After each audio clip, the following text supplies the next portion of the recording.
Rashida bulb सही करा लें यार।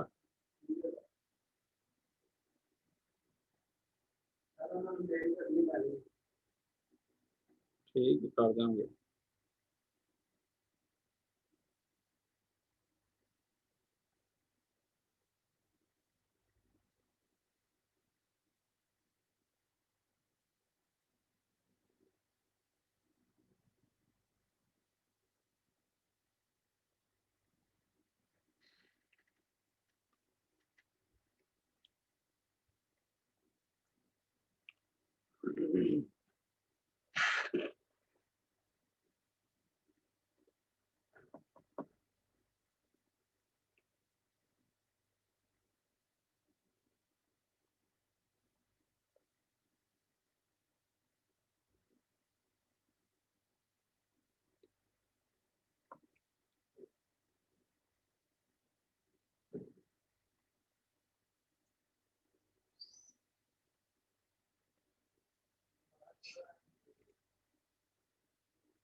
सर का माइक ऑफ है, पता नहीं।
अस्सलाम वालेकुम बच्चों, क्या हाल है आप लोगों का?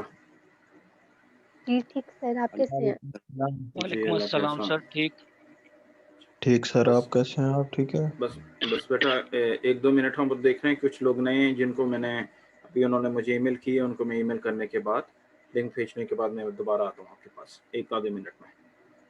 ठीक है सर, ठीक है। ठीक है सर। Okay sir.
जी बच्चों, कैसे हैं आप लोग? ठीक हैं?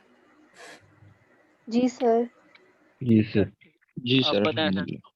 जी अल्लाह का बहुत एहसान है। अच्छा, लास्ट क्लास में जी हमने सर। जो कुछ पढ़ा है, आप लोगों को कोई प्रॉब्लम तो नहीं आया उसमें? No sir. No sir. That's great, that's great.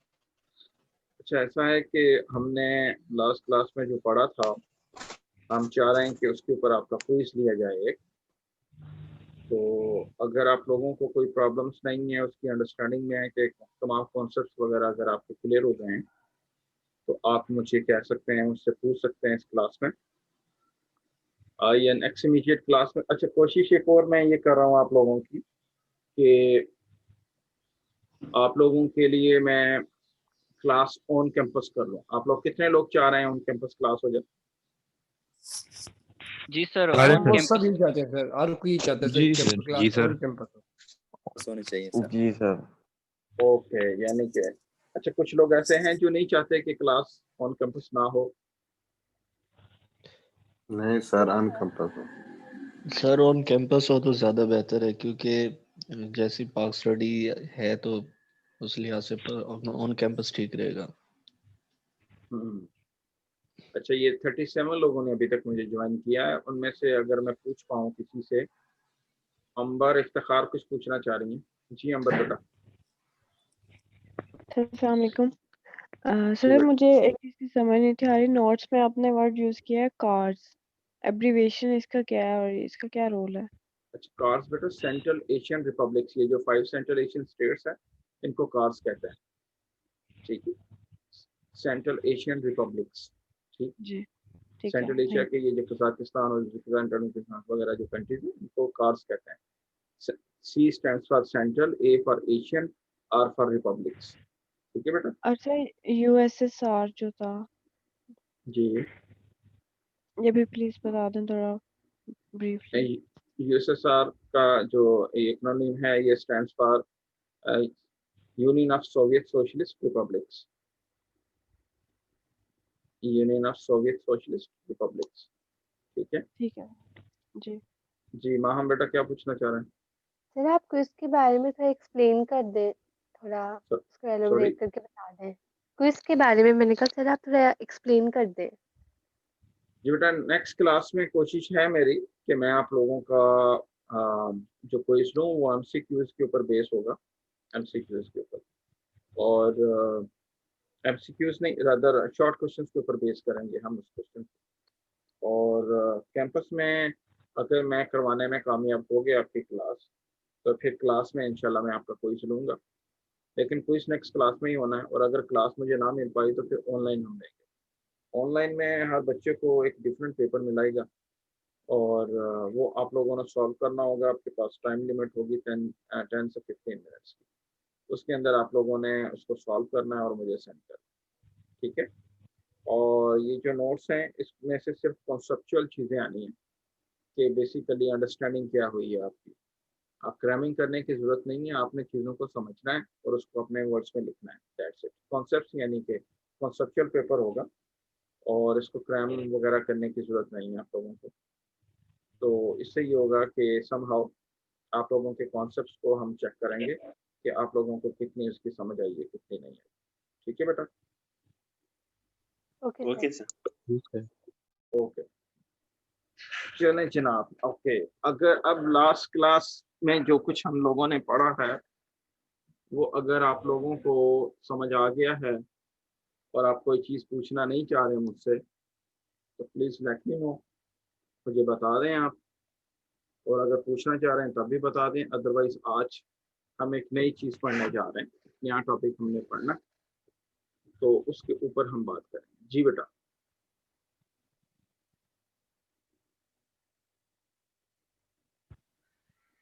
Sir, जी what is the main purpose of US in Central Asia?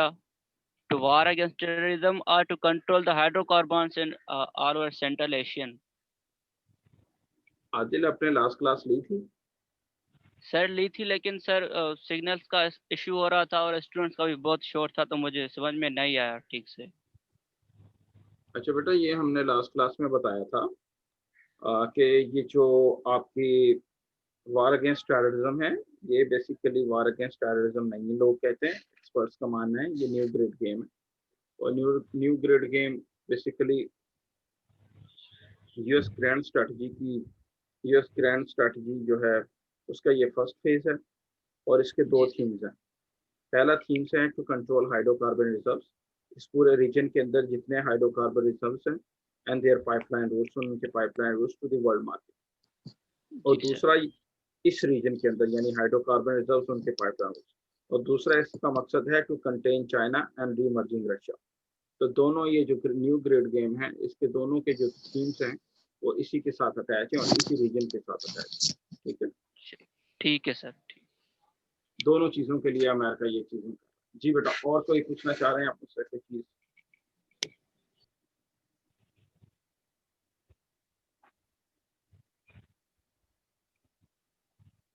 Okay, so 42 people have joined. अभी तक 41 लोगों ने हमें ज्वाइन कर लिया है। सर वो लास्ट क्लास में क्या पढ़ा था वो रिवाइज कर देना सर एक दफा।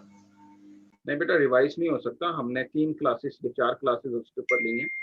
अगर हम रिवाइज ही एक टॉपिक करते रहेंगे तो फिर आगे हमने कहाँ जाना है। आज हम एक नया टॉपिक पढ़ेंगे और जो चीज़ें आपको समझ में नहीं आई हैं उसके नोट्स वगैरह लें, आप वहाँ पे अवेलेबल हैं और उसको पढ़ें, और जो चीज़ समझ में नहीं आती आप मुझसे पूछ सकते हैं। ठीक है Rashid? Okay sir, thank you sir. Okay बेटा। अच्छा, now ladies and gentleman, we are going to talk about a new topic, and this thing we are going to start with 1947 onward. Yani ke now we are going to start our Pakistan studies starting from 1947 onward. I have told you in my very first lecture that there are basically two kinds of Pakistan studies which are being taught to our students in Pakistan. एक Pakistan study वो है that you people are learning from your 6th class, जो आप अपनी 6ठी class से पढ़ रहे हैं, and the Pakistan study that जो the Pakistan study which you people are learning from your 6th class, which एक 6ठी क्लास से आप पढ़ रहे हैं, वो स्टार्ट होती है from the war of independence और एंड हो जाती है 1947 पे with the independence. यानी कि ये सारी की सारी जो वार ऑफ या इंडिपेंडेंस से लेकर आप लोगों ने पाकिस्तान स्टडीज पढ़ी है 1947 तक। अब एक दूसरी पाकिस्तान स्टडी वो है जो हम लोग पढ़ना चाह रहे हैं, that would be starting from 1947 onward. 1947 में आज तक ज़्यादातर बुक्स के अंदर 1947 के बाद क्या हुआ पाकिस्तान के अंदर, ये ज़्यादातर पढ़ाया नहीं जाता। और एक्सपर्ट्स का मैं ये मानना है जो आप लोग 6ठी क्लास से पढ़ते हैं वो पाकिस्तान स्टडीज़ नहीं है, वो फ्रीडम मूवमेंट है। बेसिकली वो फ्रीडम मूवमेंट है। पाकिस्तान स्टडी तो स्टार्ट होती है 1947 से ऑनवर्ड।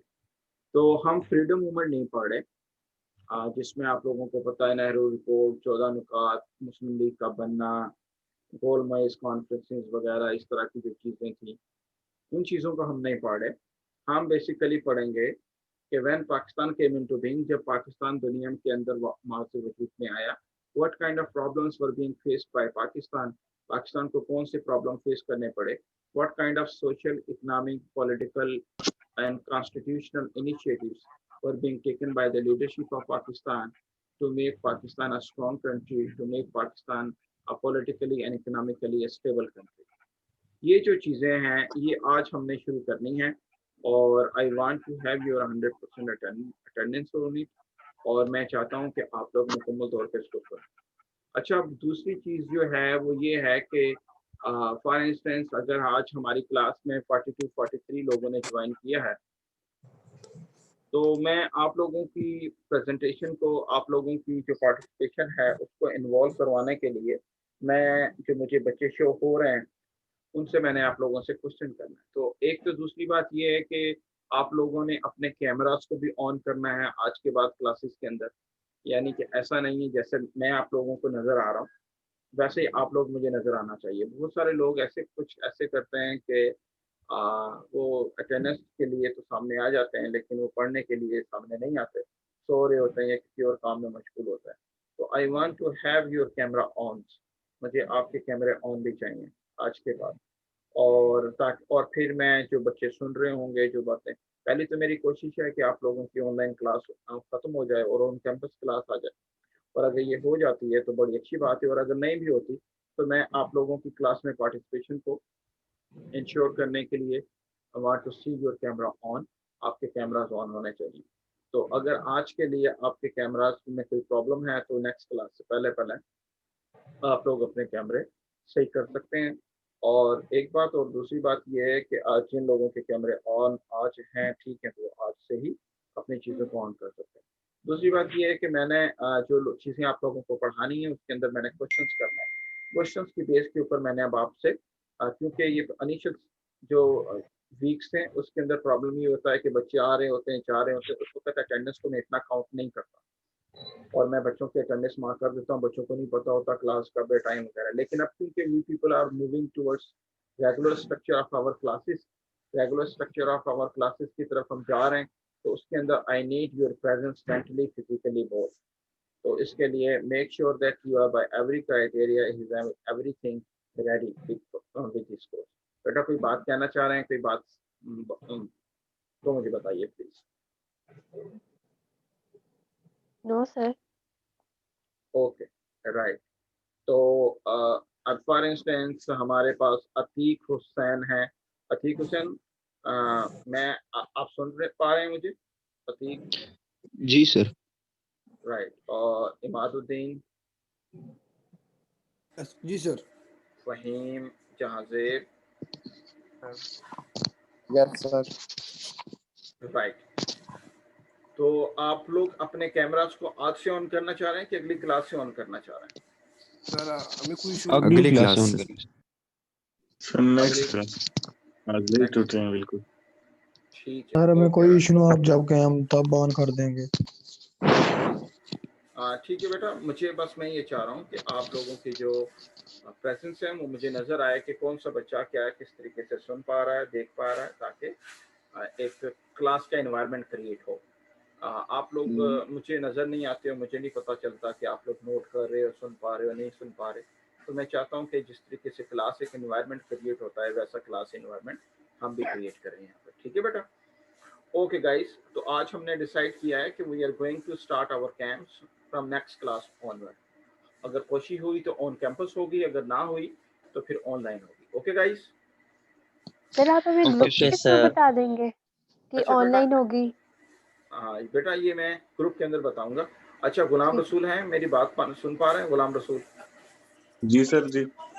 गुलाम रसूल चैट के अंदर अपना मैसेज, अपना मोबाइल नंबर शेयर करें। कुछ लोग ऐसे हैं जो इस ग्रुप के अंदर नहीं है, जो C6 की क्लास है उसके लिए। तो जिन लोगों को मैंने डायरेक्टली ईमेल सेंड की है, वो गुलाम रसूल का नंबर लेकर उनको टेक्स्ट कर दें अपने नाम से, ताकि वो आपको उस ग्रुप में ऐड कर दें जिसमें I use to give you the feed and news जो मैं देता हूँ। तो गुलाम रसूल चैट में जाकर अपना नंबर लिखें, और तमाम लोग जो इस C6 के पाकिस्तान स्टडी के कोर्स में इन्वॉल्व नहीं है वो आ जाएं इसके अंदर। ओके बेटा? सर आपने तो एक BSIR फॉल 2020 वो भी ग्रुप क्रिएट करवाया था। बेटा वो ऑफिशियल ग्रुप है IR वालों का, लेकिन ये C6 के लिए पाकिस्तान स्टडी का ही है। इसके अंदर पॉलिटिकल साइंस के भी स्टूडेंट्स हैं, तो आप लोगों की एक अलग से क्लास चलती है। ठीक है बेटा? Thank you sir. ओके बेटा, चलें अब स्टार्ट करते हैं। अच्छा now very important thing, whenever I'm going to start with a new topic, so I need your 100% attention. Ladies and gentlemen, whenever there used to be any newly independent state, दुनिया में जब भी कोई नई independent state आती है, जब भी कोई दुनिया में नया मुल्क आज़ाद होता है, the first and the foremost thing, जो पहली और सबसे जो इम्पोर्टेंट चीज़ होती है for that new country is to make their constitution. उनको अपना कॉन्स्टिट्यूशन बनाना होता है, उनको अपना आइन बनाना होता है। And without constitution no state can be govern. कोई भी स्टेट चलाई नहीं जा सकती। हर मुल्क के लिए जब भी वो कोई मुल्क बनता है, जब भी कोई मुल्क आज़ाद होता है, सबसे इम्पोर्टेंट काम उस रियासत के लिए ये होता है, they have to make their constitution. अब कॉन्स्टिट्यूशन क्यों बनाया जाता है? कॉन्स्टिट्यूशन बेसिकली, जिसको कॉन्स्टिट्यूशन या आइन कहते हैं, वो इसलिए बनाया जाता है कि वो पूरे मुल्क को चलाने का एक ज़ाब्ता अखलाक या रूल्स एंड रेगुलेशंस को मुतय्यन करता है कि ये मुल्क क्या है, उसके लोग कैसे हैं, उनके टेम्परामेंट कैसे हैं, उनके टेम्परामेंट्स के मुताबिक रूल्स एंड रेगुलेशंस बनाए जाते हैं। मुल्क को कैसे गवर्न किया जाएगा, कैसी हमारी लेजिस्लेचर होगी, कैसी हमारी एग्जीक्यूटिव होगी, कैसे हमारी जुडिशरी होगी, कैसे आर्मी कैसे काम करेगी, लॉ एनफोर्समेंट एजेंसीज मुल्क के अंदर कैसे काम करेंगी। तो पूरे का पूरा जो मुल्क का जो इंतज़ाम होता है, the whole country, the regulation of the whole country depends on what you call constitution. Constitution के ऊपर डिपेंड करता है। अच्छा, अभी कॉन्स्टिट्यूशन इतना इम्पोर्टेंट है, इसकी मैं मिसाल अमूमन अपने बच्चों को यूँ दिया करता हूँ कि विदाउट कॉन्स्टिट्यूशन, किसी भी कॉन्स्टिट्यूशन के बगैर जो मुल्क है वो used to be like a blind person, वो एक अंधे आदमी की तरह होता है। यानी कि एक अंधा आदमी को नहीं पता होता कि उसने कहाँ जाना है, उसने क्या करना है, और जब उसको कोई गाइड करने वाला मिल जाता है तो वो जो अंधा आदमी होता है वो अपनी मंजिल तक पहुंच जाता है। और तो without a constitution, every country, every newly independent state जो होती है, it used to be like a blind person, not knowing where to do, not knowing what to do. So these things, they are very, very important thing. So constitution is the first and the foremost thing for the newly independent state. Newly independent state के लिए to make the constitution is the first and the foremost thing. अच्छा, अब constitution होता क्या है? अभी तक मैं आप लोगों को समझाने की कोशिश कर रहा हूँ कि जब भी कोई नया मुल्क बनता है तो उसकी जो सबसे इम्पोर्टेंट चीज़ होती है to make the constitution, constitution बनाना होता है। Okay, right, then what? अब कॉन्स्टिट्यूशन होता क्या है? Remember one thing, constitution used to be the supreme law of the state, supreme law of the state. ये land of the law of the land कहलाता है। किसी भी मुल्क का ये सबसे सुप्रीम लॉ होता है कॉन्स्टिट्यूशन। अच्छा, अब ये होता क्या है? मैं आपको दो मिसालें देके बताता हूँ कि कॉन्स्टिट्यूशन में क्या फ़र्क है और आम लॉ के अंदर क्या फ़र्क है। कॉन्स्टिट्यूशन भी सुप्रीम लॉ है और लॉ भी लॉ होता है, लेकिन इन दोनों के अंदर क्या फ़र्क होता है उससे आपको पता चलेगा कि कॉन्स्टिट्यूशन कितनी इम्पोर्टेंट चीज़ है। अब ज़रा गौर से सुनिएगा। आम जो कॉन्स्टिट्यूशन होता है, आम जो लॉ होता है, जो ऑर्डिनरी लॉ होता है, ordinary law tries to protect the rights of an individual from the other individual. आम लॉ का क्या मतलब है? आम जो लॉ होता है वो एक बंदे का दूसरे बंदे के से हक को मेंटेन करने की कोई, यानी अगर आपको कोई प्रॉब्लम हुआ है और आपके साथ किसी ने नाइंसाफी की है तो आप कोर्ट में चले जाते हो और कोर्ट आप फैसला करती है कि आपके साथ क्या नाइंसाफी हुई है और आपको उसका बदला। यानी कि जो ऑर्डिनरी लॉ है, ऑर्डिनरी लॉ चाहे जो इशू है उसकी नोयत सिविल भी हो सकती है और सेशनल या क्रिमिनल भी हो सकती है। तो जो आम लॉ होता है वो एक बंदे के इख्तियारात को दूसरे बंदे से महफूज रखता है, यानी कि पावरफुल आदमी जो है वो वीक आदमी का, कमज़ोर आदमी के इख्तियारात को जब्त ना कर ले, उसको कंट्रोल ना कर ले और उसको और उस किसी के साथ नाइंसाफ़ी ना हो। तो जब एक बंदे की एक बंदे के साथ कोई दूसरा बंदा नाइंसाफ़ी करता है तो उसका एक ऑर्डिनरी लॉ के ज़रिए, जिसको सिविल लॉ भी कहते हैं, प्रॉपर्टी वगैरह का हो, फैमिली लॉ से रिलेटेड हो, तो वो सिविल लॉ के ज़रिए फैसला होता है। और अगर कोई क्रिमिनल नेचर का है, कोई खुदा न खास्ता डकैती हो गई है किसी के साथ या बंदा कोई मर्डर हो गया है, तो उसका क्रिमिनल जुरिस्प्रूडेंस के ज़रिए फैसला किया जाता है। लेकिन ये तो मैंने ऑर्डिनरी लॉ के बारे में आपको बताया। अब कॉन्स्टिट्यूशनल लॉ क्या होता है? यानी कि जैसा कि मैंने आपको बताया कि जो कॉन्स्टिट्यूशन होता है, it used to be the supreme law of the state, it used to be the supreme law of the state का सबसे सुप्रीम लॉ होता है ये। और ये क्या होता है? अच्छा, अब यार गौर से सुनिएगा, गौर से सुनना है आप लोगों ने, फिर मैं आप लोगों से पूछूंगा कि आप लोगों को क्या समझ आई है। जो कॉन्स्टिट्यूशन लॉ है, it protects the rights of an individual from the state. It protects the rights of an individual from the state and the rights of the state from an individual. Let me say it again.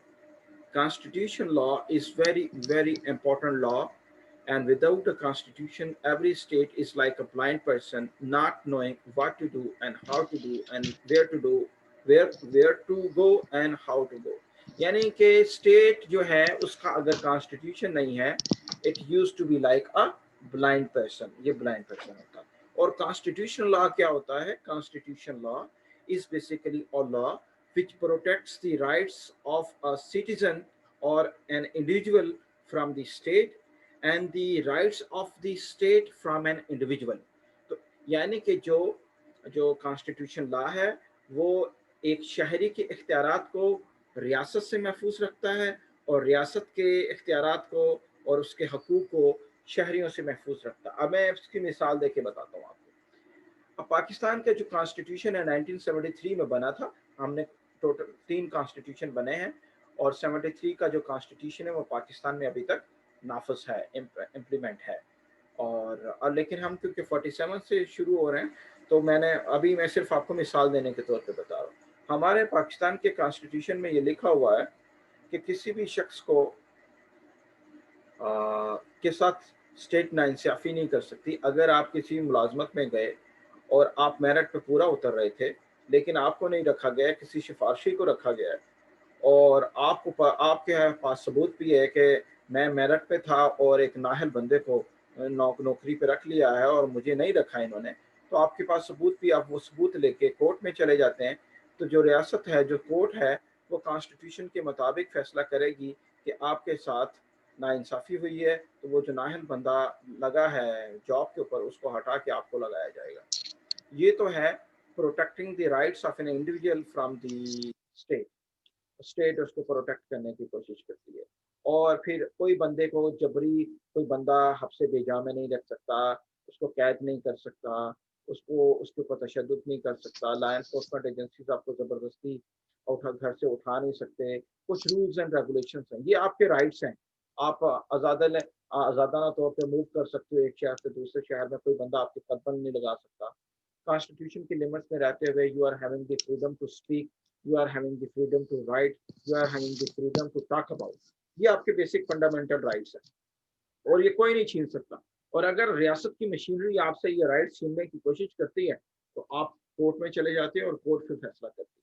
तो what does it mean? जो constitution है वो रियासत को नहीं इजाजत देती कि वो आपके जो बेसिक फंडामेंटल राइट्स हैं, आपको जबरदस्ती, आपको कत्ल नहीं कर सकती, आपको मरवा नहीं सकती। बेसिक फंडामेंटल जो राइट है आपका ये हक है कि आप अपना घर बार बना सकें, आपको रियासत मना नहीं कर सकती, आपको बेदखल नहीं कर सकती रियासत, एक्सकम्युनिकाडो नहीं कर सकती आपको। तो ये आपके बेसिक फंडामेंटल राइट्स हैं। और अगर रियासत की मशीनरी आपके खिलाफ कोई काम करती है तो आपके पास कॉन्स्टिट्यूशन ने राइट दिया है कि आप कोर्ट में जाएं और इस चीज को एड्रेस करें। ये है protecting the rights of citizen from the state. और इसको कौन प्रोटेक्ट करता है? इसको प्रोटेक्ट करता है आपका कॉन्स्टिट्यूशन। अब दूसरी में मिसाल देके बताता हूँ आपको कि how to protect the rights of state from the citizens. अब रियासत के भी कुछ हकूक हैं और रियासत के वो जो हकूक हैं वो कैसे प्रोटेक्ट होंगे from an individual, from a citizen. अब जब रियासत आपको शहरी मानती है, आपको मुलाजमतों में हिस्सा देती है, आपको घर बनाने की इजाज़त दी है, आपको फ्रीली मूव करने की इजाज़त दी है, आपको बात करने की इजाज़त दी है, आप अपने मज़हब की प्रीच कर सकते हैं इसकी इजाज़त दी है, आप फ्रीली मूव अराउंड कर सकते हो, आप अपने घर ज़िंदगी को जैसे मर्जी इंजॉय करना सकते हो, कानून के मुताबिक आप कर सकते हो। तो जब रियासत आपको ये सब कुछ दे रही है, जब स्टेट आपको ये सारी चीज़ें दे रही हैं, तो रियासत भी कुछ रियासत के हकूक हैं जो वो आपसे मुतकाजी करती है। जब रियासत कहती है मैंने आपको अपने अंदर ये सब कुछ करने को कहा, तो कुछ हकूक ऐसे हैं जो रियासत को के लिए आपने पूरे करने। यानी कि अब कॉन्स्टिट्यूशन एक और चीज प्रोटेक्ट करता है, वो है protecting the rights of a state from the individual, from the citizen. वो क्या है? वो ये है लेडीज एंड जेंटलमैन कि आप रियासत के जो सीक्रेट्स हैं वो रियासत के दुश्मनों को नहीं दे सकते। आप अपने मुल्क के खिलाफ काम नहीं कर सकते, आप अपने मुल्क के खिलाफ हथियार नहीं उठा सकते, आप अपने मुल्क के खिलाफ बगावत नहीं कर सकते। आप जो गैर मुल्की मुल्क दुश्मन एजेंसीज हैं उनके साथ मिलकर आप मुल्क के खिलाफ कोई ऐसा काम नहीं कर सकते जिसकी अपने आपके मुल्क की जो नेशनल सिक्योरिटी है वो खतरे में पड़ जाए। और अगर आप ऐसा काम करेंगे तो कॉन्स्टिट्यूशन कहता है कि स्टेट के पास राइट है कि वो आपके खिलाफ काम करे। और अमूमन जो रियासत के खिलाफ बगावत करते हैं उनके खिलाफ संगीन बगावत का या गद्दारी का मुकदमा चलता है। तो ये मैंने इम्पोर्टेंस बताई आपको कि एक ऑर्डिनरी लॉ में क्या फ़र्क है और कॉन्स्टिट्यूशनल लॉ में क्या फ़र्क है। और जो कॉन्स्टिट्यूशन लॉ है वो इंडिविजुअल के राइट्स को भी प्रोटेक्ट करता है और स्टेट के राइट्स को भी प्रोटेक्ट करता है। इंडिविजुअल जो सिटीजन्स होते हैं उनके राइट्स को भी प्रोटेक्ट करता है और स्टेट्स के राइट्स को भी प्रोटेक्ट करता है। इसलिए मैंने आपको बताया कि जो कॉन्स्टिट्यूशन होता है वो डिटरमिन करता है कौन से काम सिटीजन्स ने करने और कौन से काम आपकी स्टेट ने करने। ये दोनों चीज़ें जो हैं ये बहुत इंपॉर्टेंट है और ये दोनों चीज़ें में जो चीज़ें लिखी जाती हैं कि ये कॉन्स्टिट्यूशन में, अगर if these two things they are not written in constitution, अगर ये कहीं पे लिखी गई नहीं है और कॉन्स्टिट्यूशन नहीं है, तो जो आपके मुल्क है, ये कि दुनिया का कोई भी जो मुल्क है वो किसी भी तरीके से चल नहीं सकता। वो ब्लाइंड पर्सन की तरह होता है, उसको नहीं पता होता उसने क्या करना है, उसको नहीं पता होता उसने कैसे मुल्क को चलाना है। और ये जो मशीनरी होती है, वो जो लॉ एनफोर्समेंट एजेंसीज हैं, जैसा कि आपका लेजिस्लेचर, एग्जीक्यूटिव है, आर्मी है, जुडिशरी वगैरह वगैरह, ये जो इदारे हैं मुल्क के, जो कॉन्स्टिट्यूशनल इदारे हैं, वो मुल्क को चलाते हैं कॉन्स्टिट्यूशन के मुताबिक। तो बच्चों, ये मैंने अभी तक आपको बेसिक समझाने की कोशिश की है कि एक आइन में क्या फ़र्क है, कॉन्स्टिट्यूशन में क्या फ़र्क है और ऑर्डनरी लॉ में क्या फ़र्क है, और ये क्यों ज़रूरी होता है कि कॉन्स्टिट्यूशन बनाया जाए ताकि मुल्क को चलाया जाए। अब आप लोगों को ये मेरी बात समझ आई है बेटा? Yes yes sir. Sir. Yes, sir. Yes, sir. Yes okay, sir. That's ज़बरदस्त। तो जिसको नहीं समझ आई या कोई बात पूछना चाह रहे हैं, प्लीज़ लेट मी नो। जी बेटा, अगर किसी को ये बात समझ में नहीं आई है तो प्लीज़ लेट मी नो। जी, कोई बात पूछना चाह रहे हैं बेटा? जी सर। जी बेटा। सर, ये जो हमारी जुडिशरी में जो लॉज वगैरह जो डेली प्रैक्टिस होते हैं, क्या ये कॉन्स्टिट्यूशनल लॉज ही उन्हीं के बिना पे फैसले किए जाते हैं कि नहीं, कुछ डिफरेंट भी हो जाते हैं? अच्छा बेटा अतीक, मैंने अभी आपको बताया था कि दो किस्म के कानून होते हैं। एक होता है supreme law of the land, जो कॉन्स्टिट्यूशन होता है, ये सबसे सुप्रीम लॉ होता है, सबसे बड़ा कानून। अब ये कॉन्स्टिट्यूशन के अंदर लिखा गया। अब फिर कॉन्स्टिट्यूशन के तहत अदालत बनाई गई है। अदालत जो है वो इशू की नोयत के मुताबिक कुछ रूल्स एंड रेगुलेशंस बनाए गए हैं। जैसा कि कुछ रूल्स एंड रेगुलेशंस बनाए गए हैं आपके सिविल फैमिली लॉज को डील करने के, कुछ हैं क्रिमिनल लॉज को डील करने के। ठीक है, कॉन्स्टिट्यूशन बेसिकली दो चीज़ों को देखता है, एक सिटीजन का ताल्लुक स्टेट के साथ और स्टेट का ताल्लुक सिटीजन के साथ, ये है, और how to govern the state, power sharing वगैरह। बाकी जो इश्यूज हैं, बाकी जो मामलात हैं, वो दूसरे लॉज के साथ, जैसे पाकिस्तान पिनल कोड है, पाकिस्तान क्रिमिनल जुरिस्प्रूडेंस हैं वगैरह, ये अलग किस्म के कानून हैं, लेकिन इन सबको कॉन्स्टिट्यूशनल प्रोटेक्शन हासिल होता है। और अदालतें मजाज हैं पाकिस्तान पिनल कोड के साथ, पाकिस्तान सिविल जुरिस्प्रूडेंस के साथ, इश्यूज को हर इश्यू की नोयत के साथ। लेकिन जो आइन का मामला है, आइन का, वो इंडिविजुअल का रियासत, रियासत का इंडिविजुअल के साथ मामला को देखते हैं। अगर दो बंदों का आपस में है और सिविल नोयत का है वो तो सिविल जुरिस्प्रूडेंस पे जाएगा, अगर दो बंदों का आपस में है वो क्रिमिनल नेचर का हुआ तो सेशन कोर्ट उसको डील करेगी, और इस तरीके से। और अगर एक इंडिविजुअल का मसला स्टेट के साथ है और स्टेट का मसला सिविल के साथ, इंडिविजुअल के साथ है, तो फिर इस नोयत को देख के जो सुप्रीम कोर्ट है वो कॉन्स्टिट्यूशन के मुताबिक फैसला करेगी। ठीक है अतीक बेटा? Thank you sir. ठीक है। और बेटा कोई बात करना चाह रहे हैं, कोई चीज पूछना चाह रहे हैं? अच्छा, कोई नहीं पूछना चाह रहे हैं, मैं पूछ पाऊँ अगर आप लोगों से, ताकि आप लोगों की पार्टिसिपेशन हो सके। तो मोहम्मद साकिब, साकिब बेटा। जी सर। साकिब बेटा, आपको मेरी बात समझ आई है? जी सर, समझ कोशिश किया, समझ रहे हैं सर। क्या चीज समझ में आई है और क्या नहीं समझ आई है आपको?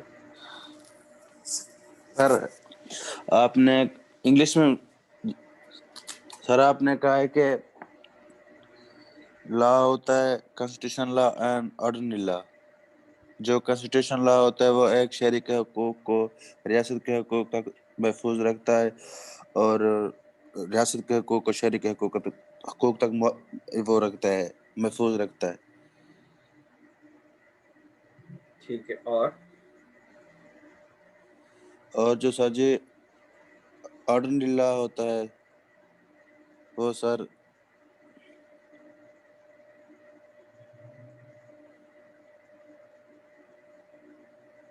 ओके, चलें, कोई बात नहीं साकी, कुछ सुना है आपने, कुछ नहीं सुन पाए, कोई बात नहीं। मुनीब अहमद सुन रहे हैं हमें? मुनीब अहमद,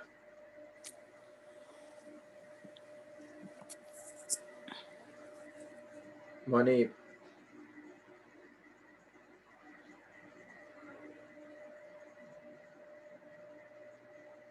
अब ये जो मुनीब हैं, अब इनकी तो अटेंडेंस नहीं लगेगी अगर ये बोल नहीं पा रहे। अटेंडेंस के लिए ये अगर आए थे तो हम तो ऐसे अटेंडेंस नहीं लगाएंगे मुनीब की। मुनीब, आप मुझे सुन रहे हो? जो बच्चा मुझे जवाब नहीं देगा उसकी अटेंडेंस नहीं लगेगी। अच्छा, और नोमान राना हामिद। Yes sir. मुनीब, आपको पहले मेरी आवाज नहीं सुन पा रही थी कि अब आ गए हैं आप? सर वो नेट का थोड़ा इशू है। नेट का क्या इशू है भाई? Yes sir. जी बेटा, आपने क्या समझा है जो अभी तक मैंने आपको समझाया है? सर आपने लॉज के बारे में बताया कि दो टाइप्स होती हैं, ऑर्डिनरी लॉ और दूसरा लॉ है constitutional law. Right. Ordinary law में दो पर्सन के दरमियान होता है और कॉन्स्टिट्यूशनल लॉ में स्टेट और पर्सन के और पर्सन और स्टेट के। ओके ओके, उमर दराज, उमर दराज, जी सर, उमर सुन दराज। रहे हैं। जी सर। अच्छा उमर बेटा, ये बताओ मुझे कि आपको कॉन्स्टिट्यूशन किसी भी मुल्क को चलाने के लिए क्यों जरूरी होता है? सर कॉन्स्टिट्यूशनल के बगैर एक मुल्क ऐसे ही जैसे एक अंधा आदमी है। ठीक है, और उसको नहीं पता होता उसने क्या करना है, कैसे चलना है, जी वगैरह सर, वगैरह। जी सर, जी सर। ओके ओके गाइस, बेटा आप लोग अटेंटिव होके सुने बातों को, और अगर कोई इश्यू आता है आपको तो आप हाथ खड़ा करके मुझसे पूछ सकते हैं, ठीक है बेटा? इमादुद्दीन कुछ कहना चाह रहे हैं? जी इमाद बेटा। सर जी सर पाकिस्तान के अंदर सर 3 डिफरेंट कॉन्स्टिट्यूशन पेश हुई थी सर, 1956 में, 1962 में और 1973 में सर ये और जो उसको डिफरेंट टाइम सस्पेंड भी किया गया था 2 बार मिलिट्री ने, और फर्स्ट टाइम जो इलेक्टेड जो 1973 वाला हुआ था उसको इलेक्टेड मेंबर्स ने करवाया था। सर एक कॉन्स्टिट्यूशन को सस्पेंड करने के लिए, उसको अमेंडमेंट लाने के लिए ऐसे क्या होता है जो इसके अंदर जो बाकी लोग चेंज लेके आते हैं सर? ये क्वेश्चन था मेरा। बेटा you are running ahead of us. हमने अभी सिर्फ कॉन्स्टिट्यूशन को डिफाइन करने तक पहुंचे हैं। अभी हमने चीज़ों को देखना है कि इश्यूज क्या आते हैं, क्यों कॉन्स्टिट्यूशन ओके को सर, सस्पेंड ओके सॉरी क्यों सर, सॉरी सर। सस्पेंड किया जाता है, ये सारी चीज़ें अभी हमने देखनी है। अभी तो हम सिर्फ ये चीज़ एस्टेब्लिश करने की कोशिश कर रहे हैं कि जो कॉन्स्टिट्यूशन है वो क्यों होता है और ये क्या होता है, और ये जो कॉन्स्टिट्यूशन लॉ है और ऑर्डिनरी लॉ में क्या फ़र्क होता है, ताकि आपको समझ आ जाए। क्योंकि कॉन्स्टिट्यूशन लॉ भी सुप्रीम लॉ है और ऑर्डिनरी लॉ भी लॉ है, लेकिन दोनों में फ़र्क है। जब दो या दो से ज़्यादा लोगों का इशू आता है तो इशू की नोयत के मुताबिक डिसीजन होता है सिविल कोर्ट में या सेशन कोर्ट में, और अगर if there is an issue between the state and individual और citizen, then automatically the issue is being taken over by the high court or supreme court according to the constitutional domain। ये चीज़ें अभी हम बहुत detail में Imad discuss करेंगे, और आपकी तमाम जितने क्वेश्चन हैं आपके जहन में वो इंशाल्लाह सारे के सारे आंसर हो जाएंगे, इसलिए परेशान okay sir, thank you sir. Okay guys, अब हम देखते हैं कि when Pakistan came into being in 1947, जब पाकिस्तान 1947 में माज़िर वजूद में आया, तो we took almost 9 years to make our first unanimously approved constitution, और हमने 9 साल लिए अपने फर्स्ट यूनानिमसली अप्रूव्ड कॉन्स्टिट्यूशन को बनाने में। 47 से लेकर 1956 तक 9 साल लगे। And the India which got the independence on the same day as we did made their constitution in almost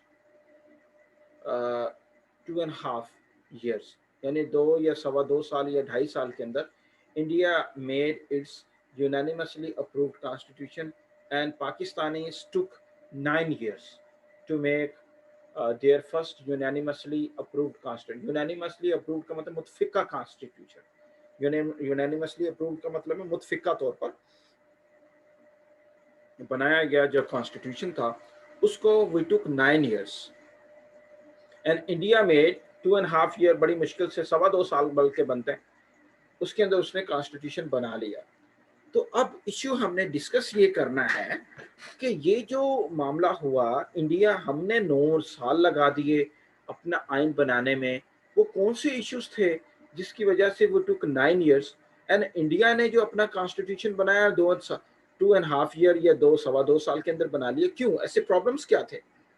और if we were not having our own constitution, तो क्या पाकिस्तान 9 साल तक एक अंधे की तरह चलता रहा? इसका कोई कॉन्स्टिट्यूशन नहीं था। हमारा तो अपना कॉन्स्टिट्यूशन आया है 1947 में और इंडिया ने 2.25 साल में बना लिया है। और अगर 1956 में our constitution came as unanimously approved constitution, so it what does it mean? It means का मतलब ये है कि we made our constitution after 9 years and till 9 years the whole country was being governed like a blind person, एक ब्लाइंड आदमी की तरह ही वो चलता रहा। ये क्या कोई और मैकेनिज्म था? इस चीज को आज हम डिस्कस करेंगे and then we will be discussing कि प्रॉब्लम्स क्या थे जिसकी वजह से कॉन्स्टिट्यूशन नहीं बन पाया। साद फरीद कुछ पूछना चाह रहे हैं। जी साद। सर मुतफिका का मतलब ऑफिशियल? मुतफिका का मतलब है कि जितने भी पार्लियामेंट के जो लोग थे पूरे मुल्क में से जो इकट्ठे हुए थे, उन्होंने मुतफिका तौर पर कंसेंसस के साथ फैसला किया कि हाँ ये हमारा कॉन्स्टिट्यूशन पार्लियामेंट के अंदर। ठीक है, उर्दू का लफ्ज है मुतफिका, कंसेंसस समझते हो? अगर उर्दू में मुतफिका नहीं आता अगर उनको बोलो सब एग्री हो गए थे, सब एक अपने सब सिंपल अल्फाजों में। हाँ सर इत्तेफाक से। इत्तेफाक से, हाँ बिल्कुल। अब उर्दू भी यार समझानी पड़ेगी, इंग्लिश भी समझानी पड़ेगी, मेरे तो ये टास्क बड़ा मुश्किल हो जाना। अच्छा जी बेटा, कोई और पूछना चाह रहे हैं कोई चीज? सर क्या उस 1947 से लेकर 1956 तक क्या sir Pakistan British law follow नहीं कर रहा था? बेटा ये तो अभी हमने अब डिस्कस करना है ना कि हुआ क्या था, क्यों नहीं बना था। इन चीज़ों को तो अभी हमने डिस्कस करना है।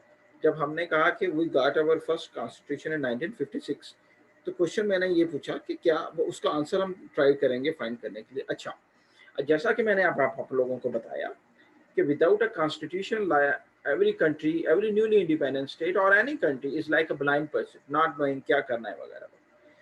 तो फिर हुआ क्या? क्या 9 साल तक हमारे मुल्क में कोई ऐसा कानून नहीं था या कॉन्स्टिट्यूशन नहीं था? वो अगर था तो क्या था और कैसे था? तो याद रखिएगा, we were having our constitution, लेकिन it was basically an interim constitution। interim का मतलब होता है आर्जी, अबूरी तौर पर, आर्जी तौर पर। हमारा फुली अप्रूव्ड मुतफिका अलय कंसेंसस के साथ बना हुआ कॉन्स्टिट्यूशन नहीं था, बल्कि एक इंटरम मींस टेम्परेरी कॉन्स्टिट्यूशन बनाया गया था in order to govern the country. अब वो कैसे बना था उसके ऊपर मैं अब आप लोगों को बताता हूँ। इंटरम कॉन्स्टिट्यूशन ऑफ 1947, इसको कहते हैं इंटरम कॉन्स्टिट्यूशन ऑफ 1947। सबको पता था जिन्होंने मुल्क बनाया था कि अब आइन बनाना बहुत ज़रूरी है और आइन बनाने के लिए बहुत सारी चीज़ों की ज़रूरत होती है। तो उन्होंने कोशिश ये की कि एक अबूरी आइन बनाया जाए, एक टेम्परेरी या आर्जी आइन बनाया जाए ताकि मुल्क चला जाए और उससे मुल्क चलता रहे। और फिर 1950 और फिर मेहनत करके कंसेंसस के साथ मुतफिका एग्री होकर हम अपना कॉन्स्टिट्यूशन बना लेंगे, और वो 9 साल लगे हमें बनाने में। अब ये जो इंटरम कॉन्स्टिट्यूशन ऑफ 1947 था, ये क्या था? अब इस चीज को जरा गौर से समझना है आप लोगों ने। इंडियन एक्ट ऑफ 1935,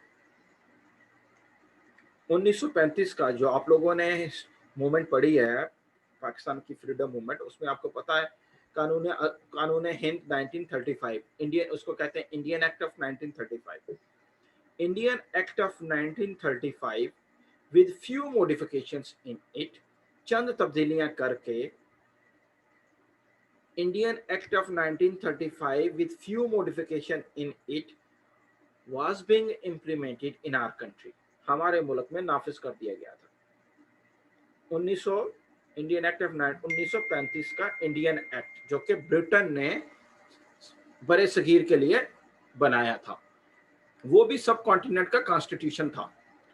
बड़े सगीर को चलाने के लिए ब्रिटिश कॉन्स्टिट्यूशन, ये जो 1909 का जो एक्ट है वो भी कॉन्स्टिट्यूशन था सब कॉन्टिनेंट के लिए। 1919 का भी जो इंडियन एक्ट था वो भी कॉन्स्टिट्यूशन था। फिर 1935 का कॉन्स्टिट्यूशन आया।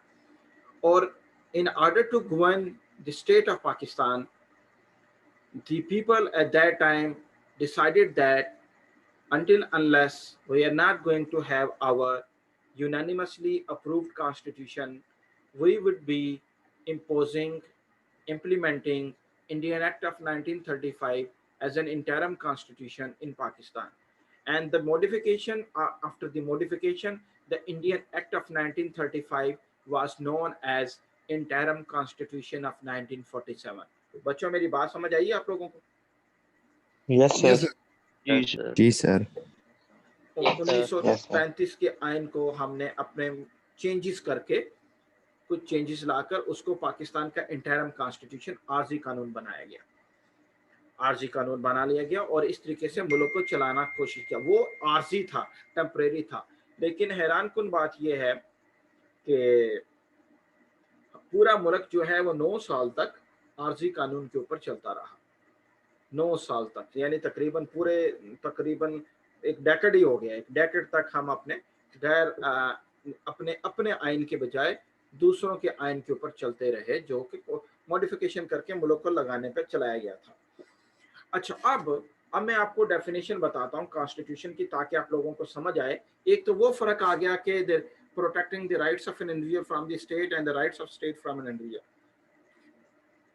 इसके साथ अब मैं आप लोगों को एक और बात बताता हूँ। Constitution is like a framework for the exercise of power and governance in the state. Let me say it again. Constitution is like a framework. Framework क्या होता है? Guidelines होती है, ऐसी बुक जो guidelines provide करती है।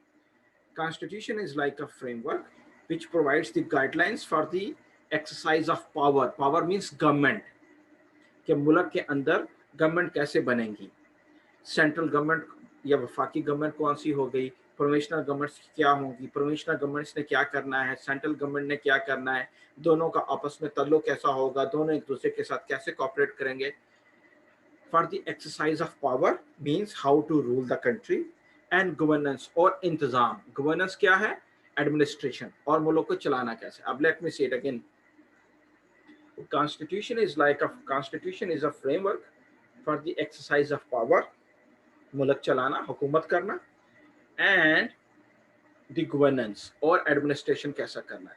और फिर मैंने आप लोगों को बताया कि it not only elaborates, defines the power of central government with the provincial government, but also explains the powers of provincial governments vis-a-vis the central government। तो ये जो सेंट्रल गवर्नमेंट के साथ साथ भी काम करते हैं और दूसरी जगहों पे भी काम करते हैं। तो ये चीजें जो मैं अब आपको बता रहा हूँ, तो इससे ये पता चलेगा कि जो कॉन्स्टिट्यूशन होती है वो जहाँ पे तो राइट्स की बात करता है, बल्कि एक और फ्रेमवर्क देता है, एक गाइडलाइंस देता है कि हाउ टू एक्सरसाइज पावर को, यानी हुकूमत कैसे चलानी है, सेंट्रल गवर्नमेंट कैसे बननी है, प्रोविंशनल गवर्नमेंट्स कैसे बननी है। प्रोविंशनल कौन सी? सूबाई गवर्नमेंट्स, जैसे पंजाब है प्रोविंस है, सिंध प्रोविंस है, बलोचिस्तान प्रोविंस है, केपीके प्रोविंस है। प्रोविंशनल गवर्नमेंट्स कैसे बनेंगी, exercise of power and governance, और एडमिनिस्ट्रेशन कैसे होनी है, दोनों कैसे एक दूसरे के साथ डील करेंगे, हर मुल्क अपने, हर जो प्रोविंस है अपने। तो ये सारी चीजें हैं। अच्छा, यहाँ तक बेटा आप लोगों को समझ आई? कोई इश्यू तो नहीं है? कोई बात पूछना तो चाह रहे हैं तो please let me know. Yes sir, समझ आ गई है। Okay, that's great. आगे चलते हैं बेटा। अच्छा, अब आप लोगों को पता, when Pakistan came into being, the first and the foremost thing for the government was to make its unanimously approved constitution. अपना उन्होंने कॉन्स्टिट्यूशन बनाना था, तो इसके लिए काम शुरू कर दिया गया पहले दिन से। काम शुरू कर दिया गया पहले दिन से। तो याद रखिएगा, मैं आप लोगों को बताता हूँ, एक चीज को याद रखना है, इसको अब मुल्क चलाने के लिए पार्लियामेंट की जरूरत होती है, पार्लियामेंट की। और जो पार्लियामेंट बनाई गई हमारी, उसको फर्स्ट कॉन्स्टिट्यूएंट असेंबली कहते हैं। फर्स्ट कॉन्स्टिट्यूएंट, कॉन्स्टिट्यूशन नहीं कह रहा, constituent assembly, first constituent assembly बनाई गई एक हमारी, और इसके टोटल मेंबर्स, यानी आप याद रखिएगा जब पाकिस्तान बना, पहले मैं आप लोगों को जोग्राफिकल कॉन्फ़िगरेशन ऑफ पाकिस्तान बता देता हूँ, फिर हम बताएंगे कि इस मुल्क को कैसे चलाने के लिए कॉन्स्टिट्यूशन बनाने के ऊपर काम शुरू हुआ। जब पाकिस्तान केम इनटू बीइंग, उस वक्त पाकिस्तान में टोटल 4 सूबे थे, और आज 72 साल के बाद भी पाकिस्तान में 4 सूबे हैं। लेकिन बलोचिस्तान उस वक्त सूबा नहीं था, लेकिन आज सूबा है। एक बात, there were 4 provinces in Pakistan, जिसमें Sindh, Punjab, NWFP today's KPK and east Pakistan, जिसको ईस्ट बंगाल भी कहते थे, जो आज बांग्लादेश बन गया। 4 प्रोविंसेस थे, 1 कमिश्नर प्रोविंस था जिसको बलोचिस्तान कहते हैं। There was 1 FATA, federal administrative tribal areas. There was 1 FANA, federal administrative northern areas, जिसको आज GB कहते हैं आप लोग, गिलगित बल्तिस्तान। और इसके अलावा there were 13 independent, there were 13 princely states, और पाकिस्तान में 13 प्रिंसली स्टेट्स भी थी। अब पाकिस्तान में कितने ज्योग्राफिकल यूनिट्स थे? 13। जैसा कि आपको पता है, बलोचिस्तान के अंदर देयर वर 4 प्रिंसली स्टेट्स थी, बलोचिस्तान में 4 प्रिंसली स्टेट्स थी, जिनमें से लसबेला, कागान, लसबेला, जाम ऑफ लसबेला जो बड़ा मशहूर था, कल्लात था, खारान था और मकरान थी। बलोचिस्तान में 4 प्रिंसली स्टेट्स थी, लसबेला, खारान, मकरान और कल्लात, और कल्लात सबसे बड़ी प्रिंसली स्टेट थी बलोचिस्तान में। पंजाब के अंदर भी एक प्रिंसली स्टेट थी जो कि बाहलपुर प्रिंसली स्टेट थी। सिंध के अंदर भी एक प्रिंसली स्टेट थी जिसको खैरपुर प्रिंसली स्टेट्स कहते हैं। नादरन एरियाज में बहुत ज़्यादा थी, और ये टोटल पाकिस्तान में 13 प्रिंसली स्टेट्स थी, 4 provinces and 13 princely states, total 17, फाटा, फाना 19 एंड 1 कमिश्नर प्रोविंस जो कि बलोचिस्तान। तो total there were 20 geographical units in Pakistan. Pakistan में 20 ज्योग्राफिकल यूनिट्स थे, 13 princely states, 4 provinces, 1 commissioner province जिसको बलोचिस्तान कहते थे, इसको कमिश्नर प्रोविंस कहते थे, और फाटा भी था और फाना भी था। फाना जिसको नादरन एरियाज पहले कहा जाता था, फिर उसको बाद में सेमाई प्रोविंशनल स्टेटस दिया गया, उसको गिलगित बल्तिस्तान का नाम दिया गया। अब उसको पूरा प्रोविंशनल स्टेटस देने की बात की जा रही है। इमरान खान जो आपके प्राइम मिनिस्टर हैं, उन्होंने वहाँ पे जाकर ये बात की है कि हम गिलगित और बल्तिस्तान को एक नया सूबा बना रहे हैं, तो पाकिस्तान के टोटल 5 सूबे हो जाएंगे। इमाद बेटा कुछ पूछना चाह रहे हैं आप? जी सर, आपने कहा था तो पाकिस्तान की जो फर्स्ट असेंबली हुई थी, जो पाकिस्तान के आज़ाद होने के बाद हुई थी सर, बेसिकली सर वो 10 अगस्त 1941 को हुई थी। सर क्या एक उस असेंबली को हम पाकिस्तान की वजूद से पहले उसको हम क्या नाम देंगे? बेटा मैंने आपको कहा था कि उसका नाम था कॉन्स्टिट्यूएंट असेंबली, कॉन्स्टिट्यूएंट। और वो कॉन्स्टिट्यूएंट असेंबली कैसे बनी थी? वो 46 और 47 के जो इलेक्शंस के बाद जो रिप्रेजेंटेटिव्स आए थे, उन्हीं की बेस पे वो कॉन्स्टिट्यूएंट असेंबली बनाई गई थी। और बिफोर द इंडिपेंडेंस, राइट? जी बिल्कुल, 46-47 के इलेक्शंस के बाद जो कुछ हुआ था, उन्हीं लोगों को पाकिस्तान की कॉन्स्टिट्यूएंट असेंबली में रिप्रेजेंटेशन दी गई थी। Thank you sir. ओके, लेकिन अब पाकिस्तान में 20 ज्योग्राफिकल यूनिट्स थे। अब इन 20 ज्योग्राफिकल यूनिट्स को चलाने के लिए, 20 ज्योग्राफिकल यूनिट्स को आपस में चलाने के लिए इनकी क्या पावर्स होंगी, कैसे परमिशनल असम्बलीज बनेगी, उनकी इख्तियारात क्या होंगे, उनकी गवर्नेंस कैसे होंगी, all of these things in one way or the other were to be regulated under the constitution, or for the temporary basis Indian Act of 1935 with few modification was taken as an interim constitution in 1947 and known as interim constitution on 47. अब ये geographical units थे। अब याद रखिएगा, ये जिस part of Pakistan के अंदर आज हम रहते हैं, इसको 1 यूनिट के बाद आप पढ़ेंगे इंशाल्लाह, इसको वेस्ट पाकिस्तान का नाम दिया गया और ईस्ट बंगाल को ईस्ट पाकिस्तान का नाम दिया गया था 56 के बाद। अच्छा, टोटल पाकिस्तान की जो पॉपुलेशन थी उसका 56% या 55% जो पॉपुलेशन थी was living in east Pakistan. ये ईस्ट पाकिस्तान जो था उसके पाकिस्तान की टोटल पॉपुलेशन का 55 या 56% था, and rest of the 44% was here in this part of Pakistan जिसमें आज हम हैं। And remember one thing, East Pakistan was considered one geographical unit, एक province था. And in this part of Pakistan there were 13 princely states, 3 provinces and 1 commissioner province. तो इस part of Pakistan के अंदर ज्यादा ज्योग्राफिकल यूनिट्स थे, लेकिन इसकी पॉपुलेशन कम थी. उस पार्ट ऑफ पाकिस्तान में पॉपुलेशन ज्यादा थी, लेकिन ज्योग्राफिकल यूनिट्स कम थे. एक ज्योग्राफिकल यूनिट था. अब इन प्रोविंसेस के लोगों को, इन प्रोविंसेस को सेंट्रल गवर्नमेंट में या फेडरल गवर्नमेंट में क्या कैसे रिप्रेजेंटेशन देनी है, उसके कवानीन क्या बनाने हैं, क्या रूल्स एंड रेगुलेशंस होने हैं, रिप्रेजेंटेशन लोगों को कैसे मिलेंगी, all of these things were supposed to be negotiated under the constitution, जो कॉन्स्टिट्यूशन बना था. सर एक दफा दोबारा एक्सप्लेन कर देंगे वेस्ट और ईस्ट पाकिस्तान की जो परसेंटेज थी और उनकी कितनी जो भी है, अभी जो आपने समझाया दोबारा एक्सप्लेन. मैंने कहा पाकिस्तान में टोटल कितने ज्योग्राफिकल यूनिट्स थे? 20. ईस्ट पाकिस्तान, जिसको ईस्ट बंगाल कहते थे, उसमें एक ज्योग्राफिकल यूनिट था, लेकिन टोटल पाकिस्तान की पॉपुलेशन का 54, 55 या 56% वाज देयर. ठीक है?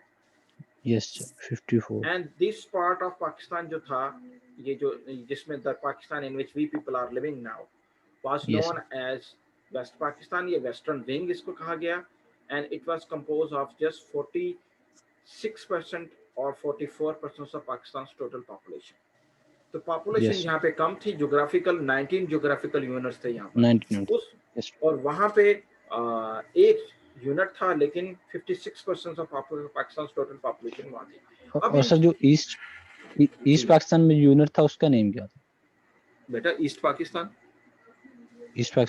Yes, ईस्ट बंगाल, उसका ईस्ट पाकिस्तान हमने 1 यूनिट के बाद उसको नाम दिया था, लेकिन एक्चुअल उसका नाम था प्रोविंस का east Bengal.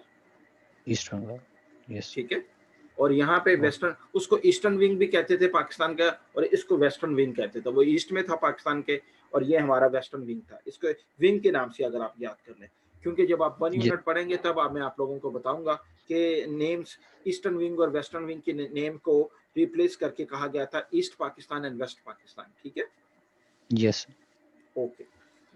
Then what happened guys? उसके बाद then the first constituent assembly was made. जैसा कि अभी इमाद ने बात की थी, तो मैंने बताया था कि 46 और 47 के जो इलेक्शंस हुए थे बिफोर द पार्टीशन, उसमें जो लोग सिलेक्ट हुए थे, जो इलेक्ट हुए थे, उनको रिप्रेजेंटेशन दी गई. और उसमें टोटल देयर वर 59 मेंबर्स थे initially of the first constituent assembly, जिसको बढ़ाकर 10 बढ़ाकर 69 किए गए और फिर 10 बढ़ाकर 79 किए गए. तो टोटल पाकिस्तान की जो फर्स्ट कॉन्स्टिट्यूएंट असेंबली थी, जो मुल्क चलाने के लिए जो कॉन्स्टिट्यूएंट असेंबली बनाई गई, was initially composed of 59 members. Then 10 was being added, then became 69 members, and later on 10 was more added, and this is how total there were 79 members of first constituent assembly. अच्छा, ये जो first constituent assembly बनी, उसका जो first governor general थे, वो उसके जो प्रेसिडेंट थे, जो प्रेसिडेंट एट दैट टाइम जो था, और आज के वक्त में जो प्रेसिडेंट है, उस वक्त के जो कॉन्स्टिट्यूएंट असेंबली के president was equal to the speaker of national assembly in today's time. तो Quaid-e-Azam Mohammad Ali Jinnah was not only the president of the constituent assembly, but he was also the governor of Pakistan. तो Quaid-e-Azam Mohammad Ali Jinnah was having 2 designation at the same time. He was the president. President कौन होता है? जो आज के जमाने में प्रेसिडेंट को क्या कहते हैं? Speaker national. स्पीकर. आज की जो असेंबली है उसका जो स्पीकर कौन होता है जी? उस जमाने में प्रेसिडेंट जो थे. ठीक है ना? कॉन्स्टिट्यूएंट असेंबली के प्रेसिडेंट वाज कायद-ए-आज़म मोहम्मद अली जिन्ना, और जो आज के, और फिर दूसरा थे कायद-ए-आज़म मोहम्मद अली जिन्ना. तो Quaid-e-Azam Mohammad Ali Jinnah was not only the president of the constituent assembly, he was the governor general of Pakistan as well. And now remember, the first constituent assembly, जैसा कि मैंने आपको बताया कि was being made, and the responsibility to this constituent assembly was given to act as a legislature. इसकी पहली जिम्मेदारी इसको क्या डिक्लेयर की गई? This constituent assembly was supposed to act and behave like a legislature, means assembly के तौर पे इसने चलना है. इसने assembly यानी मुल्क की assembly के तौर पे इसने चलना है. And the second responsibility to this constituent assembly was given to make the Constitution of Pakistan, to make the yani कि these two responsibilities were given to the first Constituent Assembly, which was initially composed of 59 members. Later on, 69 members, and then 10 more were being added to it. And this is how the Constituent Assembly was composed of, at one time, total of 79 members. So first Constituent Assembly was given the two responsibility to act as a federal legislature, यानी कि मुल्क की parliament के तौर पे काम करे, और दूसरा इसका काम था to make the Constitution of Pakistan. बच्चों यहाँ तक मेरी बात समझ आई? Yes, sir. Ji sir. Yes, sir. Yes, sir. Okay, that's great. Yes, sir. Then what happened, ladies and gentlemen?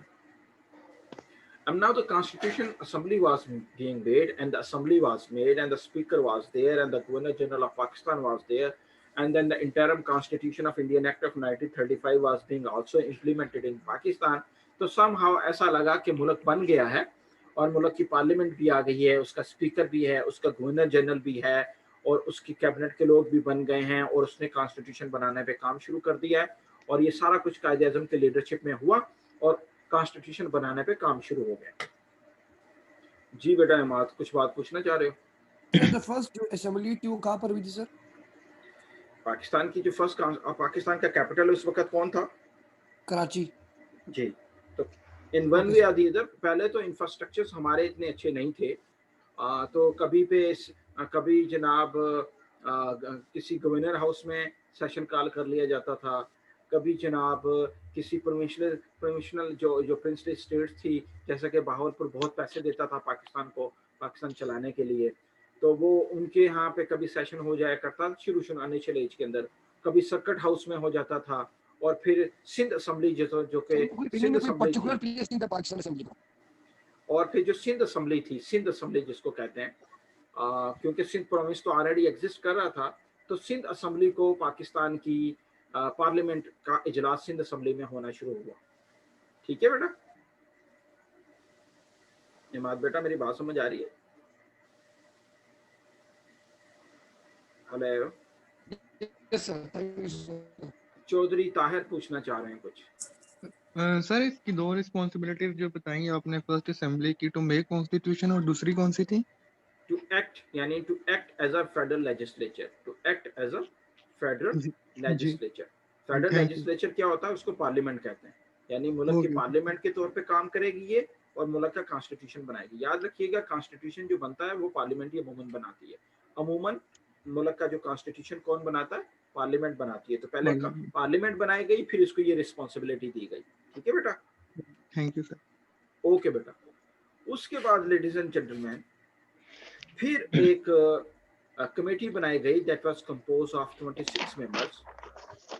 एक कमेटी बनाई गई that was compose of 26 members, और इसका नाम दिया गया basic principles of committee. Basic principles of committee. और ये this basic principles of constitutional committee जो थी, it was compose of initial 24 members and later on 26 members. इसके 26, अब ये जो कमेटी थी, this committee was having the responsibility, इसकी कमेटी की ये रिस्पांसिबिलिटी थी to assist the parliament, parliament को असिस्ट करे in the making of constitution, constitution के बनाने में पार्लियामेंट को असिस्ट करे। बेसिक प्रिंसिपल्स ऑफ कमेटी, इसको बीपीसी भी कहते हैं, बीपीसी, बेसिक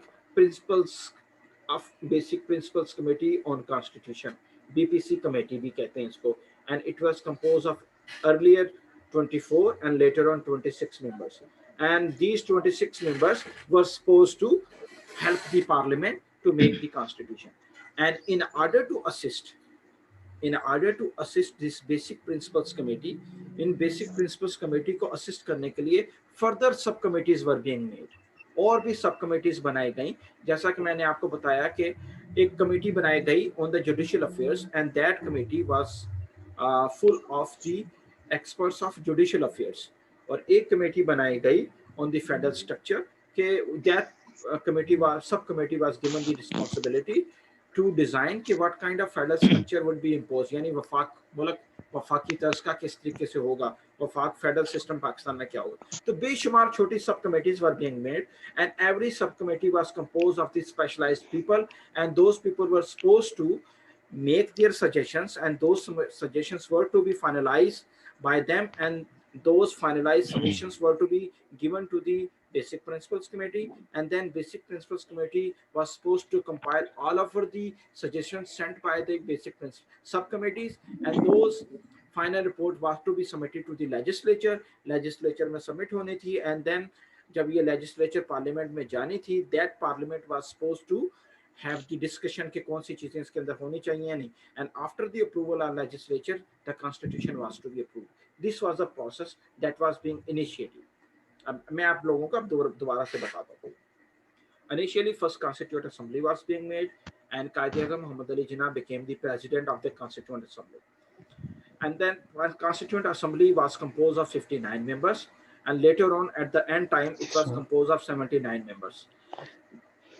This ये जो federal legislature बनी was composed of initially 56 members. In order to assist the federal legislature, a Basic Principles Committee was made that was composed of 26 members. And in order to assist the 26 members committee जो थी, उसको further basic many subcommittees were being made. And these subcommittees were supposed to compile their suggestions, and those suggestions were to be submitted to the Basic Principles Committee, and Basic Principles Committee was supposed to have the initial discussion, and after finalizing the draft of the proposed constitution, that draft was to be submitted to the assembly, जो कि on the floor of house उसको submit होना था, और उसके बाद क्या होना था, after the discussion of parliament the constitution was to be approved. अब यहाँ पे अगर आप लोगों को कोई प्रॉब्लम आया, कोई बात पूछना चाह रहे हैं, please let me know.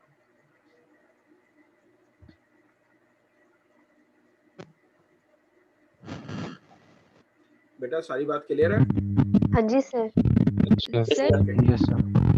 Excuse me. जी ताहिर क्या पूछना चाह रहे हैं? ताहिर की आवाज नहीं आ पा रही मुझे.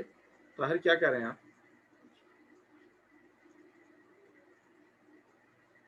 जी अमादुद्दीन क्या कह रहे हो आप? तो जो पाकिस्तान उस टाइम जो 26 मेंबर बने थे जो कमेटी बीपीसी के ऊपर, सर ये क्या वो लोकल पाकिस्तानी मेंबर थे या लोगों ने फॉरेन से बुलाया था किसी को? क्या कह रहे हैं आप? मुझे आवाज नहीं आई बेटा, क्या कह रहे हैं? 26 मेंबर की जो कमेटी बनी थी बीपीसी, जो आपने बताया था सर जो आपने कहा था कि 26 मेंबर की जो कमेटी बनी थी टू क्रिएट कॉन्स्टिट्यूशन पाकिस्तान. समझ आ गई, पार्लियामेंट के ही लोग थे, वो बाहर से नहीं आए थे. ज्यादातर सारे के सारे पार्लियामेंट से थे वो. जी बेटा, और कोई नुमान बदीनी क्या पूछना चाह रहे हैं?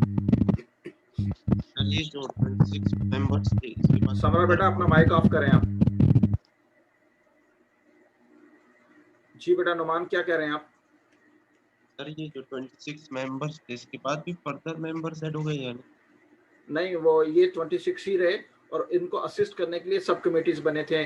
कोई फेडरल लेजिस्लेचर पे थी, कोई जुडिशरी पे थी, कोई आर्मी के ऊपर थी, कोई ब्यूरोक्रेसी के ऊपर थी, कोई जनाब आपके लेजिस्लेचर के ऊपर थी, कोई एग्जीक्यूटिव के ऊपर थी. इन्होंने बताना था कि मुल्क में ऐसी पार्लियामेंट होनी चाहिए, ऐसी आपका फेडरल लेजिस्लेचर होना चाहिए, ऐसी जुडिशरी होनी चाहिए, और ये सारे स्पेशलाइज्ड लोग थे सब कमेटीज के जो लोग थे, और उन्होंने अपनी फाइनल सजेशंस इकट्ठी करनी थी, वो बीपीसी को देनी थी. बीपीसी ने फाइनलाइज करके फ्लोर ऑफ द असेंबली में देनी थी. बदीनी ठीक है? मेरी बात समझ आई? जी सर. आगे समरा क्या कहना चाह रहे हो आप? सर आपने जो कमेटी बताई उसकी रिस्पांसिबिलिटीज अगेन मतलब कि रिपीट करते हैं आप. बेसिक प्रिंसिपल्स कमेटी बेटा. Yes sir. Basic principles committee का मतलब उन्होंने this basic principles committee was supposed to finalize the shape of the constitution. इसने प्रपोज करना था. इसको असिस्ट करने के लिए बहुत सारी बेसिक सब कमेटीज भी थी. वो सारी फाइनलाइज करके इसने कॉन्स्टिट्यूशन का ड्राफ्ट तैयार करना था, और वो ड्राफ्ट फिर पार्लियामेंट में भेजना था, और पार्लियामेंट ने उसके ऊपर डिस्कशंस करनी थी. ठीक है जी. अहमद अतीक क्या पूछना चाह रहे हैं? सर जो कि कहते हैं कॉन्स्टिट्यूशन से पहले हमारे पास ऑब्जेक्टिव रेजोल्यूशन आई थी, वो भी बीपीसी का काम था. बेटा ऑब्जेक्टिव रेजोल्यूशन 2 साल बाद आई है. ये आई है 1949 के अंदर.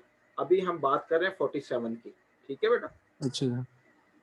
अभी हम वहां तक पहुंचे नहीं, अभी तो मैं इनिशियल स्टेप बता रहा हूँ आपको. जी बेटा. और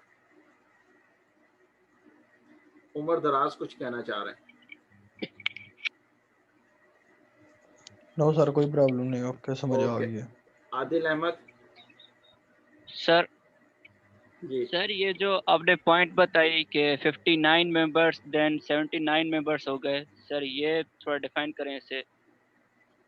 इनिशियल पार्लियामेंट के लोग थे 59, बाद में 10 और ऐड किए गए थे ईस्ट पाकिस्तान से, फिर कुछ और ऐड किए थे रिलीजियस के, कुछ रिलीजियस लोगों को यानी रिलीजियस लोगों को रिप्रेजेंटेशन दी, कुछ अकलियत और माइनॉरिटीज को दी गई थी, तो इसलिए उनके नंबर बाद में और इंक्रीज हुए थे। ठीक है, ठीक है सर। समरा बेटा कुछ पूछना चाह रहे हैं आप?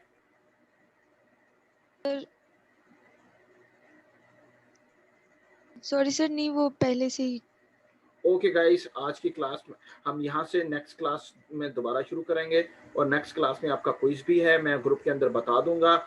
गुलाम रसूल ने ग्रुप अपना नंबर यहाँ पे शेयर किया था, उसके अंदर मैंने आप लोगों को फीड देनी है कि क्लास ऑनलाइन होनी है या ऑन कैंपस होनी है, तो आप लोग रेडी रहिएगा। लेकिन नेक्स्ट क्लास में जो पहली जो चीज़ हमने पढ़ी है उसके ऊपर आपका क्विज होना है। सर आज मेरा फर्स्ट डे था, तो वो मुझे उस ग्रुप में ऐड कर ले भाई। बेटा यहाँ पे आपने नंबर भेजना है उसको, गुलाम रसूल ने नंबर शेयर किया हुआ चैट में, 034024192227 उसका नंबर है। Sir again please. बेटा चैट चेक करो ना, अपनी चैट आपको शो हो रही है, उसमें नंबर लिखा हुआ है उसका। चलिए ठीक है सर, थैंक। सर आज वाला टॉपिक भी क्विज में शामिल होगा। बेटा नोट्स हर चीज के अवेलेबल होंगे, नेक्स्ट क्लास में क्विज की तैयारी करें पहले आप, ठीक है बेटा? नोट्स सर मिलेंगे सर, क्विज में शामिल होगा सर। बेटा पहले वाला शामिल होगा, आज वाला तो अभी पढ़ना शुरू किया हमने। सर नोट्स कहाँ मिलेंगे आपके?